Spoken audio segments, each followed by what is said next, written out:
Bismillah, velhamdülillah, assalatu vesselamu aleyke ya Resulullah. Ulu жаратуучу Аллах Таалама эсепсиз мактоолор жана шүгүрлөр болсун. Пайгамбарыбыз Мухаммад Мустафа саллаллаху алейхи вассаламга салам, салаваттар болсун. Биринчи суроо, акыретте биринчи никеде күйөөсү менен бирге болот деген туурабы? Түшүндүрүп бериңизчи дейт. Алымдар ошондой деп айткан.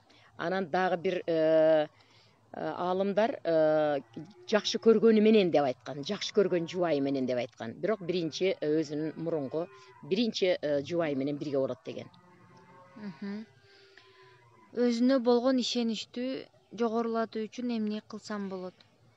Оң аффирмацияларды айта бериш керек. Мен мыктымын деп өзүнө эң жакшы бааларды берип, момундай бир бакка кирип, жаратылышка чыгып, эрте менен ойгонуп, ага ушундай бир сонун азыр бир китеп бар, мен сунуш кыламын.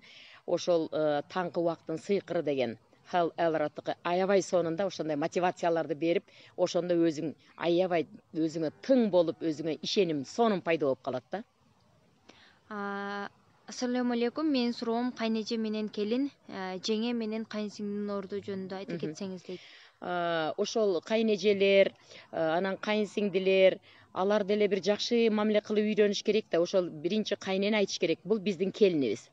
Мына сенин кайнежең болот, күйөөңдүн чоңу, мына карындашы, бул кайынсиңдиң болот. Кыздарым, мына үйүбүзгө бир жеңе келди.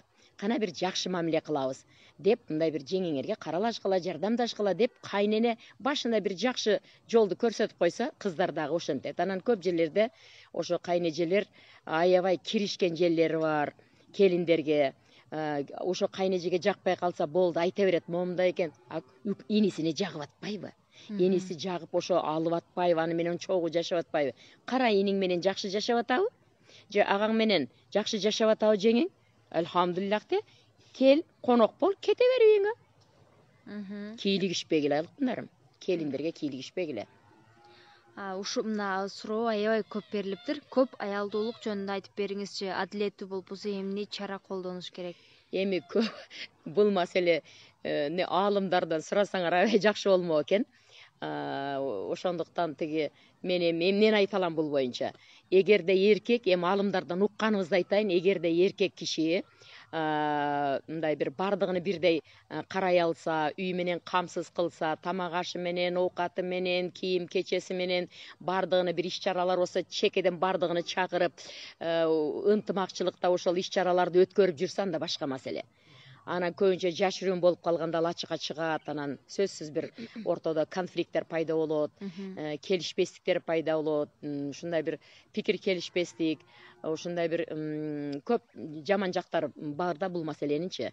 Эгерде эркек ошол кыйын болуп, финансовый жагынан дагы каржы маселесинде да өзү тың болуп, анан бардыгын каржылай алса, үйлөрдү алып бере алса, эми бардыгын ынтымак менен караса мейли деп ойлойм да. Алымдардын сөзү бул. Рахмат. Намазда көйнөк ичине шым кийип окуу шартпы дейт? Шарт эмес. Эми көйнөк, мен ойлойм, бир атайын эле бир жакшынакай көйнөк тиктирип эле, жеңи узун, этеги жерге тийген, анан жай намаздын ичине эле салып коюп, мен ошондой кылып салып коем. Баягыны кийип аласың, кеп ошондору бар. Намазниктер деп чыкты го азыр. Сонун болуп кийесиң да, кайра чечип коесуң. Анан ичине шым кийдиңби, эми албетте авраттарың жабасың да. Анан кийин ал өзүң ишиң. Негизгиси ал сонун болуп бүт жабылчу жерлерди жаап туруш керек. Колуңда кенен туруш керек, мындай бир жеңдери узун түшүп, өзүңдү эркин жакшы сезишиң керек да.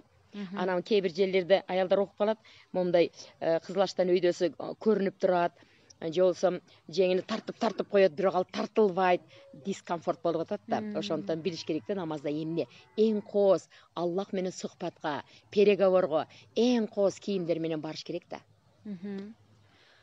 Мен Куран окуганды үйрөнөйүн десем, баары эле акчага үйрөтөт экен. Бекер үйрөткөндөр барбы дейт?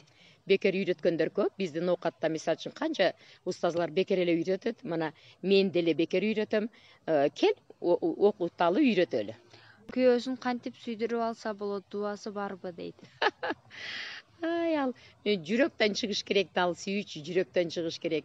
Дегенде биринчи турмушка курар алдында сен ошол сенин адамыңбы, сен ошону жакшы көрүп атасыңбы, ал да сени жакшы көрүп ата, экөөң сүйлөшсөңөр рахаттанып бир толкунда сүйлөшүп атасыңарбы? анан ой пикириңер кандай, көз карашыңар кандай, аны күтүп атасыңбы, жакшы көрүп атасыңбы, аны эстеп атасыңбы, ошого да байланыштуу болот да. Анан биз дубалар менен баягыдай бир башка бир жосундар менен өзүмө каратып алам деген болбойт. Өзүң жакшынакай бол, өзүң кучагыңды жай, ширин сүйлө, кучакта, күтүп ал, тосуп ал, сонун дасторконду сал, баардыгын өзүң сонун кылып даярдансаң, анан жакшы кетет да, ар кандай күйөө деле. Ооба. Анан кайдыгер болуп, иши жок болуп, келдиңби да жок, башка да жок, же тамаң жок, же башкаң жок болсо, албетте анан кийин карабайт да. Мына жерде жазып тур дагы, мен 30га чыктым, турмушка чыга элекмин. Бул тагдырбы же өзүм күнөөлүүмүнбү дейт. Бир чети өзүңдүн дагы күнөөң болушу мүмкүн. Сен күтүп жүрдүң, канча балдар айтты, аны тоготподуң, муну тоготподуң, анан кийин алар кетти, кийин алар үйлөнө баштады, караса убактың өтүп атат, анан эми 30дагыны эч ким деле алгысы келбейт да, ага 35деги же 40дагы жигит керек да, үйлөнө элек. Ошондуктан же болбосо бир турмуш шартына байланыштуу же аялы каза болуп калган, же кетип калган, жана башка. Эми аялы каза болуп калган болсо, ал капачылыкты көрдү, жүрөктөрү ооруду, жоготууну көрдү, дагы жоготуп алуудан коркуп алаганга салышы мүмкүн сенин пейилиң жакшы болсо. Анан жөн ажырашып кеткен болсо, сенин бир жаман жериңди көрсө, болду, көөнү калат дагы биринчи аялын алып келип алат. Түшүнүктүү.